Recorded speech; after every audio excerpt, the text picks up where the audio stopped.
জুলাই আগস্টে ছাত্র জনতার অভ্যুত্থানে চট্টগ্রামে শহীদ হন ছাত্রদল নেতা ওয়াসিমসহ ৯ জন। প্রসিকিউশনের তথ্যমতে পুলিশ, আওয়ামী লীগ ও ছাত্রলীগের গুলিতে আহতের সংখ্যা ৪৫৯।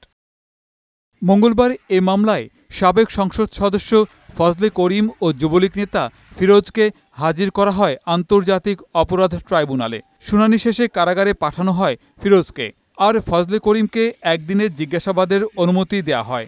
এছাড়া আশুলিয়ায় মরদেহ পোড়ানোর মামলায় হাজির করতে বলা হয় সাবেক পুলিশ কর্মকর্তা আবদুল্লাহিল কাফিসহ ৩ জনকে।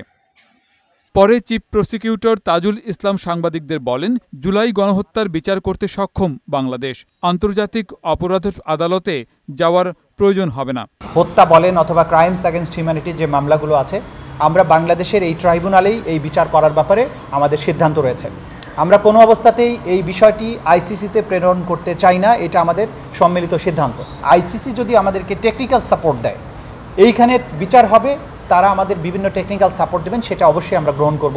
এদিন মামলার তদন্তের অগ্রগতি জানতে ট্রাইব্যুনালে আসেন গুমের শিকার বেশ কয়েকজন ভুক্তভোগী। এ সময় বিচারের অগ্রগতিতে সন্তোষ প্রকাশ করেন তারা। আমি মনে করি এখন একটা পরিবেশ হয়েছে, সবাই বুঝতে পারছে যে অপরাধীকে দণ্ড দিতে হবে, এক্সাম্পল সৃষ্টি করতে হবে, যাতে আগামীতে কখনো ফ্যাসিস্ট জন্ম না হয়। আমরা সন্তুষ্ট মামলার তদন্তের কার্যক্রমে, এবং আমরা আশা করব যে এই মামলাগুলোকে চার্জশিট দাখিল এবং অ্যারেস্ট পর্যায়ে নিয়ে যেতে। ভারত থেকে শেখ হাসিনার ষড়যন্ত্র কমাতে বিচারের অগ্রগতি দৃশ্যমান করার কথা বলেন আয়নাঘরে বন্দী থাকা ভুক্তভোগীরা। গোলাম মোর্শেদ, বৈশাখী সংবাদ, ঢাকা।